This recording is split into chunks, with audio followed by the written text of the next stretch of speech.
నెల్లూరు నగర నియోజకవర్గంలో 30 ఏళ్ల తర్వాత టీడీపీకి ఇంతటి భారీ విజయాన్ని అందించిన ప్రజలందరికీ పేరు పేరున ధన్యవాదాలు తెలియజేస్తున్నట్లు city MLA doctor Ponguru Narayana చెప్పారు.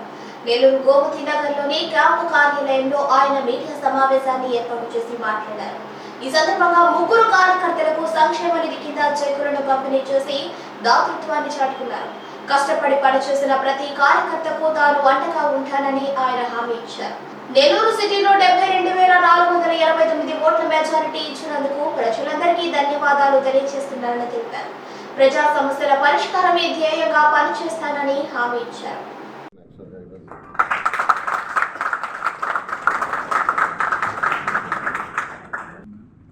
ఒక 10 లక్షల రూపాయలు చెక్ వారికి యాక్చువల్గా వారికి అయ్యే 17 లక్షలు ఈ ఫండ్ నుంచి 10 లక్షల చెక్ వాళ్ళు ఇవ్వడం జరిగింది. వారు త్వరగా పరిచయం చేసుకుని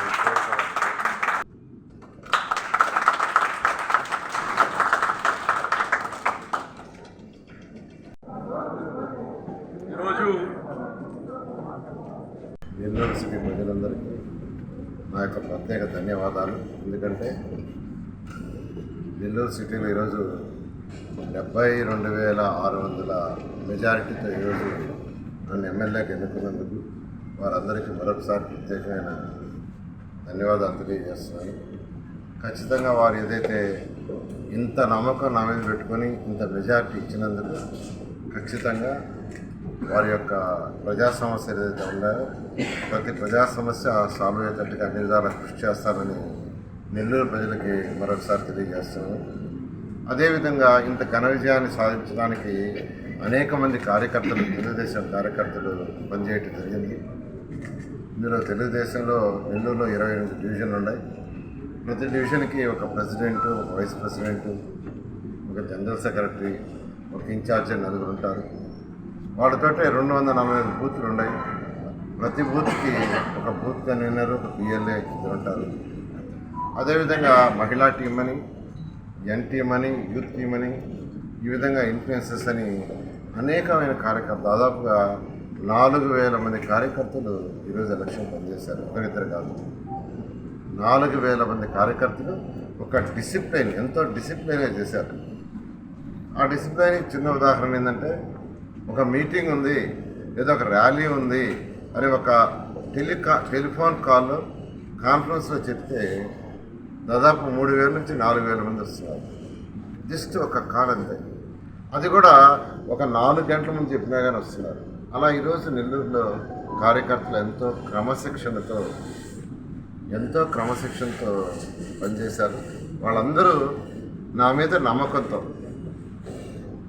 నమ్మకంతో ఖచ్చితంగా నారాయణ సార్ గెలిస్తే తెలుగుదేశం కార్యకర్తలను ఆదుకుంటాడనే నమ్మకంతో చేశారు. ఈరోజు తెలుగుదేశం పార్టీ కొంత ఆదుకుంటుంది. అదేవిధంగా రేపు ప్రభుత్వం వస్తే వాళ్ళ ఇబ్బందులు ఏదైతే ఉంటాయో ప్రభుత్వం చేయగలిగినవి చేస్తుంది. కొన్ని చేయలేవు, కొన్ని లీగల్గా కుదరవు. లీగల్గా చట్టంగా ఏదైతే చేయగలమో అది చేస్తుంది. అవి కాకుండా ఒక్కొక్కసారి ఎమర్జెన్సీ ఇష్యూస్ వస్తుంటాయి. అటువంటప్పుడు కొంత ఆదుకోవాలనే ఉద్దేశంతో హెల్త్ కావచ్చు, పిల్లల చదువు కావచ్చు, ఏదైనా పెళ్ళిళ్ళు ఫంక్షన్లు కావచ్చు, వీటికి సంబంధించి ఎవరైతే కార్యకర్తలు వర్క్ చేశారో వాళ్ళ తల్లిదండ్రులు కానీ, వాళ్ళ పిల్లలు కానీ, వాళ్ళకి ఏ సమస్య వచ్చినా కొంత ఆదుకుంటాం. ఇంతటి అద్భుతమైన విజయాన్ని ఇచ్చినందుకు, నారాయణ గారిని గెలిపించినందుకు ప్రతి ఒక్కరికి పేరు పేరున నా హృదయపూర్వకమైన ధన్యవాదాలు. నేను క్యాంపెయినింగ్ చేస్తూ ఉన్నప్పుడు ఒకరు నన్ను ఒక క్వశ్చన్ అడిగారు. ఒక పక్క మీరు క్యాంపెయినింగ్ చేస్తున్నారు, నారాయణ గారు ఎలాగూ చేస్తూ ఉన్నారు, ఆయన క్యాండిడేట్, మీ పెద్ద పాప చేస్తోంది, మీ చిన్న పాప చేస్తోంది, ఇలా ఫ్యామిలీ మెంబర్స్ అందరూ ఏకకాలంలో 4 పక్కలా చేస్తూ ఉన్నారు. దీనికి మీరు ఎలా ఫీల్ అవుతున్నారు అని అడిగారు.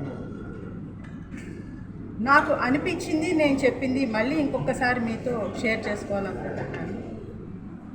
నెల్లూరు నగర వాస్తవ్యులు అందరూ కూడా నారాయణ గారిని వారి కుటుంబంలోని వ్యక్తిగా భావించి, వారు మా కుటుంబంలోని ఒక అన్న, ఒక తమ్ముడు, ఒక ఇంటి పెద్ద, లేకపోతే వాళ్ళు మా మేనమామ ఆ రకమైన బాంధవ్యాన్ని ఏర్పరచుకొని నా కుటుంబంలోని వ్యక్తి అని నెల్లూరు నగర వాస్తవ్యులందరూ నారాయణ గారి గెలుపు కోసం పనిచేస్తూ ఉంటే మేము సొంత కుటుంబ సభ్యులము మేము చేయటం అనేది సాధారణ విషయం అనిపించింది. వారందరూ తమ కుటుంబ సభ్యులుగా ఫీల్ అయి చేస్తున్నప్పుడు నేను చేయటం అనేది చాలా సాధారణమైన విషయము మేము చేస్తుంది అని అనిపించింది.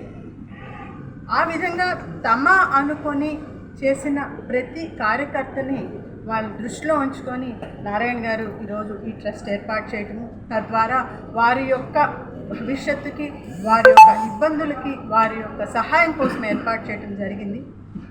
ఇది ఒక ఎన్నికల స్టెంటో లేకుంటే ఓట్ల కోసమో చేసింది కాదు. అలాగైతే ఎలక్షన్ ముందు చెప్పుండేవాళ్ళు, అలాగని రిజల్ట్ వచ్చిన తర్వాత చేసింది కూడా కాదు.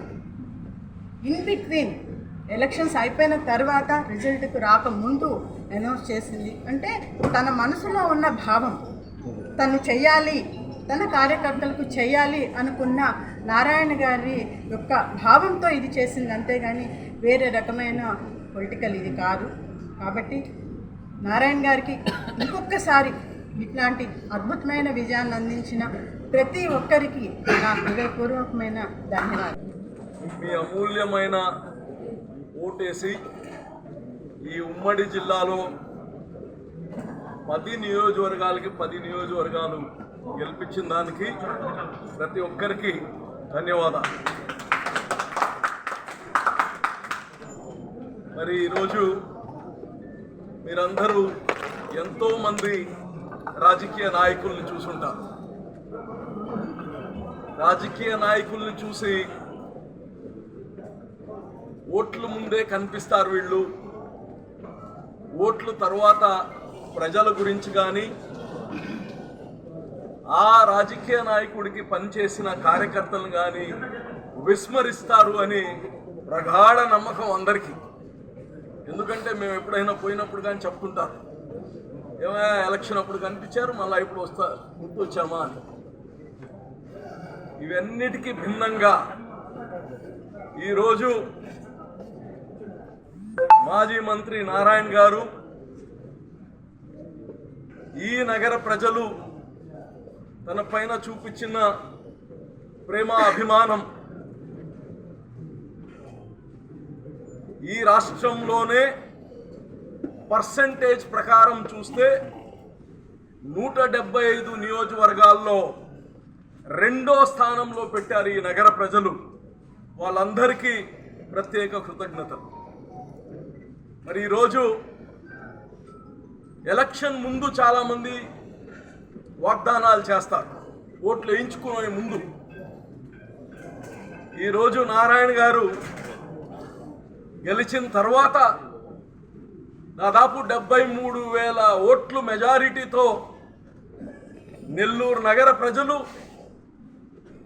ఒక ప్రేమతో, ఒక అభిమానంతో, ఒక నమ్మకంతో నారాయణ గారికి దిగ్విజయం ఈరోజు ఇచ్చారు. ఈ నెల్లూరు చరిత్రలోనే ఎప్పుడు ఇంత పెద్ద మెజారిటీ ఒక అసెంబ్లీ కాన్స్టిట్యుయెన్సీకి వచ్చింది లేదు. మరి ఈరోజు నారాయణ గారు కార్యకర్తలు ఎవరైతే తన కోసం పనిచేశారో, అహర్నిశలు మహిళలు, యువకులు, తెలుగుదేశం పార్టీలో నుంచి వచ్చిన కార్యకర్తలు అందరూ ఈరోజు తమ సొంత ఎలక్షన్ లాగా తమ సొంత కుటుంబ సభ్యుడికి చేసినట్టు చేశారు. ఈరోజు నారాయణ గారు వాళ్ళందరి యొక్క తెలుగుదేశం పార్టీ ఎలాగా కార్యకర్తలకి ప్రజలకి చేయాల్సింది చేస్తుంది, కానీ నా వంతు సహాయం చేయాలి అని చెప్పి నారాయణ గారి కుటుంబ సభ్యులందరూ కలిసి ఒక ట్రస్ట్ని కానీ ఏర్పాటు చేయబోతున్నారు. అయినా దానికన్నా ముందు ఈరోజు కుటుంబ సభ్యులందరూ కలిసి ప్రతి సంవత్సరము 10 కోట్ల రూపాయలు ఈ యొక్క కార్యకర్తల సంక్షేమ నిధికి ఈరోజు నారాయణ గారు వారి కుటుంబ సభ్యులందరూ కలిసి ఏర్పాటు చేస్తున్నందుకు ప్రత్యేక ధన్యవాదాలు తెలియజేస్తున్నాను. ఇది ప్రతి సంవత్సరం కానీ ఆ ట్రస్ట్ ద్వారా ఈ 10 కోట్లు ఈ యొక్క కార్యకర్తలకి సంక్షేమంకే కాదు, వాళ్ళకి స్కిల్ డెవలప్మెంట్ ఏర్పాటు చేసి వాళ్ళలో ఉండే నైపుణ్యాన్ని పెంచడానికి అనేక మంది ఆడబిడ్డలు ఈరోజు 600-700 మంది మహిళా శక్తి అని చెప్పి మాకు పనిచేశారు. వాళ్ళందరిలో చాలామంది చదువుకో ఉన్నారు. వాళ్ళకి కంప్యూటర్ ట్రైనింగ్ ఆల్రెడీ స్టార్ట్ చేశారు. ఎలక్షన్ అయినా పక్కన రోజు కంప్యూటర్ ట్రైనింగ్ ఇంజనీరింగ్ కాలేజ్లో స్పెషల్గా స్టార్ట్ చేశారు 2 బ్యాచ్లు. అలాగనే వాళ్ళలో ఉండే నైపుణ్యాన్ని బట్టి చిరు వ్యాపారాలు చేసుకునేదానికి వాళ్ళకి వెసులుబాటు అన్నీ కానీ నారాయణ గారు తమ సొంత నిధులతో కుటుంబ సభ్యులందరూ కలిసి ఈ యొక్క కార్యకర్తల్ని కాపాడుకోవడానికి ముందుకు వస్తుందానికి నేను ఈ యొక్క జిల్లా అధ్యక్షుడిగా ఒక సామాన్య ఓటర్గా కానీ నేను ఇన్స్పైర్ అయ్యాను. నారాయణ గారు చేస్తుండే ఈ మంచి పని ప్రతి రాజకీయ నాయకుడు కానీ తెలుసుకోవాలి. ఆ ఓట్లు వేయించుకునే దానికి కార్యకర్తల్ని వాడుకోవడం కాదు, వాళ్ళని కాపాడుకోవడం కానీ అందరూ ప్రతి ఒక్క నాయకులు కానీ ఈ యొక్క రోల్ మోడల్గా తీసుకోవాలని కానీ కోరుకుంటూ, మరి నారాయణ గారికి, వాళ్ళ సతీమణికి, వాళ్ళ కుమార్తెలు, కుటుంబ సభ్యులకి అందరికీ తెలుగుదేశం పార్టీ తరపు నుంచి ప్రత్యేక కృతజ్ఞతలు తెలియజేస్తున్నాను. నాకు నేనేం చెప్పాలనుకున్నానంటే, దేవుడి దయ వల్ల ఈ వయసులోనే మేము ఒక మంచి పొజిషన్లో ఉన్నాము. అది కూడా నారాయణ గారి వల్లనే. మాకు ఒక సామాజిక బాధ్యత ఉంది, దట్ మనం మంచి పొజిషన్లో ఉన్నాము. ఇంతమంది ప్రజలు ఎన్నో సమస్యలతో సఫర్ అవుతున్నారు. సో ఒక చిన్న విషయం మనం చేసేది చాలా చిన్న విషయం. ఒక ట్రస్ట్ ఫామ్ చేసి ఎవరెవరికి ఎలాంటి ప్రాబ్లమ్స్ ఉన్నాయో వాళ్ళ ఫ్యామిలీలో అయి ఉండొచ్చు, హెల్త్ అయి ఉండొచ్చు, ఎడ్యుకేషన్ అయి ఉండొచ్చు, రియల్గా అవసరం ఉన్న వాళ్ళు ఎంతోమంది ఉన్నారు సొసైటీ. మా బాధ్యతగా డెఫినెట్గా మా పర్సనల్ ఫండ్స్ నుంచి ఒక ట్రస్ట్ ఫామ్ చేసి ఎవరెవరికి అవసరాలు ఉన్నాయో వాళ్ళకి ఇచ్చి వాళ్ళ కొన్ని సమస్యల్ని సాల్వ్ చేయగలిగిన సిచ్యువేషన్లో మాకు ఒక రెస్పాన్సిబిలిటీ, ఒక బాధ్యత ఉంది. అది మేము తీసుకొని డెఫినెట్గా ఫ్యూచర్లో హెల్ప్ చేస్తూ, కార్యకర్తలకు హెల్ప్ చేస్తూ ఇట్లానే తెలుగుదేశం పార్టీకి కానీ నారాయణ గారు కానీ కంటిన్యూడ్గా సపోర్ట్ చేస్తూ ఉండాలని కోరుకుంటూ ట్రస్ట్ ఫామ్ చేయడం జరిగింది. అండ్ డెఫినెట్గా నాకు తెలిసి ఈ ట్రస్ట్ వల్ల ఎంతో కుటుంబాలకి మంచి జరుగుతుంది. That is our goal. And ఇది మాకు మా రెస్పాన్సిబిలిటీ కూడా, అది నేను తెలియజేస్తాను. అందుకు first of all congratulations to everyone. మా ఇక్కడున్న విజేతలందరికీ కాదు, అటువైపు ఓటేసిన ప్రతి ఒక్కరూ ఇది ఎంతో కోరికతో ఖచ్చితంగా మన కష్టాలన్నీ తీరాలి అనేసి టీడీపీని ఈరోజు అత్యధిక మెజారిటీ ఇప్పించి గెలిపించారు. వాళ్ళందరికీ కూడా శుభాకాంక్షలు, అలాగే ధన్యవాదాలు. ఈరోజు ప్రత్యేకంగా ప్రెస్ మీట్ ఎందుకు ఆర్గనైజ్ చేస్తున్నామంటే, ఇందాక అజీజ్ గారు కూడా క్లియర్గా ఎక్స్ప్లెయిన్ చేశారు. మనకి టీడీపీ కార్యకర్తలు ఇక్కడ నెల్లూరులో వేలల్లో ఉన్నారు.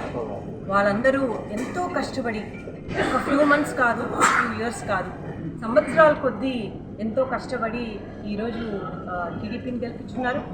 అలాగే మనము పవర్లో లేనప్పుడు కూడా వాళ్ళు పాపం ప్రజలకు సమస్యలు తెలుసుకుంటూ వారి వద్దే ఉంటూ ఎంతో కష్టపడి వాళ్ళకి తగ్గ విధంగా సహాయం చేయడానికి ఎప్పుడూ ముందంజలో ఉండి వాళ్ళు ఎంతో కష్టాలని అనుభవించున్నారు. వాళ్ళకి ప్రతిసారి మనము టీడీపీ తరపున, ప్రభుత్వం తరపునే సహాయం అందించాలి అంటే కొన్నిసార్లు కుదరకపోవచ్చు. సహాయం అందుతుంది కానీ సమయానికి అందకపోవచ్చు. ఫర్ ఎగ్జాంపుల్ కొన్ని హెల్త్ కండిషన్స్కి సపోర్ట్ ఇవ్వాల్సి వస్తే కొంచెం గవర్నమెంట్ నుంచి వచ్చే సపోర్ట్ కన్నా కొంచెం అధికంగా అవసరం పడవచ్చు. అలాగే కొంతమంది ఫారిన్ వెళ్ళి చదువుకోవడానికి కొంతమంది మంచి బ్రైట్ కిడ్స్ ఉంటారు, వాళ్ళకి తగిన ఆర్థిక సహాయం అవసరం అవ్వచ్చు. అలాగే ఇందాకే మేము మాట్లాడుతూ ఉంటే ఒకరు అన్ఫార్చునేట్లీ వాళ్ళ సతీమణిని కోల్పోయారు. అలా అన్ఎక్స్పెక్టెడ్ సిచ్యువేషన్స్ ఎదురు కావచ్చు, వాళ్ళకి ఇన్సూరెన్స్ లేకపోవచ్చు. అలాంటప్పుడు అధైర్యపడకుండా వాళ్ళు చేసే ఇలా టీడీపీ సైనికుల్లాగా వాళ్ళు ఆ మంచి పనిని కంటిన్యూ చేయాలి అంటే వాళ్ళకి ధైర్యం అనేది వాళ్ళ వద్ద ఉండాలి. అందుకని నారాయణ గారు అలాగే కుటుంబ సభ్యులందరూ కలిసి ప్రతి సంవత్సరం 10 కోట్లు అన్నది ఒక ట్రస్ట్ ఫామ్లో మేము ఏర్పాటు చేస్తున్నాము. 10 కోట్లు ప్రతి ఇయర్, అంటే 5 సంవత్సరాలు కలిపి 50 కోట్లు అవుతుంది. ఈ ట్రస్ట్ ద్వారా ఎట్లయినా ఇలాంటి ఎమర్జెన్సీ సమస్యలు వస్తే టీడీపీని నమ్ముకున్న కార్యకర్తలందరికీ ఇమ్మీడియట్గా ఆ హెల్ప్ అందజేసేటట్టు మేము చూస్తాం. సో డెఫినెట్గా ఇదొక అద్భుతమైన మంచి ఇనిషియేటివ్. కేవలం టీడీపీ కార్యకర్తల్ని సపోర్ట్ చేయడానికి, ఇమ్మీడియట్గా ఆదుకోవడానికి తీసుకునే ఇనిషియేటివ్. దీన్ని డెఫినెట్గా అందరూ దీవిస్తారని, అలాగే ప్రతి ఒక్క కార్యకర్తలు దీన్ని సద్వినియోగం చేసుకుంటారని. నాన్నగారు గెలిచినందుకు ఎంతో సంతోషంగా ఉంది. అదేవిధంగా ఈ క్యాంపెయినింగ్లో ఈ గత కొన్ని నెలల్లో మాకు నిజంగా ప్రపంచం ఎలా ఉంటుంది, ప్రతి ఒక్కరి ఇంటికి వెళ్ళినప్పుడు క్యాంపెయినింగ్లో చాలా కష్టాలు పడుతున్నారండి. అసలు 2014 to 19 అంతా డెవలప్మెంట్ జరిగితే మీరు రోడ్స్ తీసుకోండి, హౌసెస్ తీసుకోండి, నెంబర్ ఆఫ్ ఇనిషియేటివ్స్ తీసుకొని చంద్రబాబు నాయుడు గారు అవ్వచ్చు, నాన్నగారు అవ్వచ్చు ఎంతో డెవలప్ చేశారు. కానీ డెవలప్మెంట్ అంతా ఇప్పుడు అసలు ఏమైపోయింది వైసీపీ గవర్నమెంట్ రూలింగ్లో ఉన్నప్పుడు. ప్రతి ఒక్క ఇనిషియేటివ్ తీసుకున్నారు, చేశారు, కానీ అది మధ్యలో ఆగిపోయింది. ఎందుకు? వైసీపీ ప్రభుత్వం రావడం వల్ల. కానీ ఇప్పుడు నిజంగా క్యాంపెయినింగ్కి వెళ్తున్నప్పుడు ప్రజలకు అర్థమవుతుంది. ఆ రోజు అలా చేసామమ్మ 2014 to 19 under ground drainage system తీసుకోండి, 90% పూర్తయిపోయింది. ఆ 10% నిజంగా వైసీపీ లేకపోయి ఉంటే నిజంగా పూర్తి చేసే వాళ్ళమ్మ అని మేము ఎప్పుడైతే ప్రజల్ని ఎడ్యుకేట్ చేస్తున్నామో ప్రజలకి నిజంగా అర్థమవుతుంది. అందుకే అండి ఇంత గొప్ప మెజారిటీతో 72,000 ఓట్స్ అండి, అది ఒక మామూలు విషయం కాదు. 30 yearsలో ఇప్పటిదాకా ఎప్పుడూ టీడీపీ రాలేదు. లాస్ట్ టైం తీసుకుంటే 1.7%తో మాత్రమే ఓడిపోయారు. నెక్ టు నెక్ కాంపిటీషన్, అప్పుడు కూడా నెక్ టు నెక్ ఉండింది. ఈసారి ఎవరు ఊహించినంత ప్రతి ఒక్కరు చాలా బాగా సర్వ్ చేశారు, కష్టపడ్డారు. అండ్ ఖచ్చితంగా మా నాన్నగారు నారాయణ గారు అవ్వచ్చు, ఇక్కడ ఉన్న ప్రతి ఒక్కరు అవ్వచ్చు, మేము అవ్వచ్చు, మీ అందరూ మా కుటుంబం అండి. మేమందరం మీకు తోడుంటాము. మా నాన్నగారికి పెద్ద రెస్పాన్సిబిలిటీ ఉందండి. ఖచ్చితంగా మా నాన్నగారు తోడుండి మీ అందరినీ ఒక స్థాయికి తీసుకెళ్తారు. ఎస్పెషలీ నిరుపేదలు.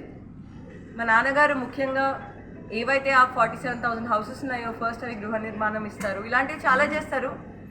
మీరందరూ మా నాన్నగారికి పైన భరోసా పెట్టుకున్నందుకు ధన్యవాదాలు.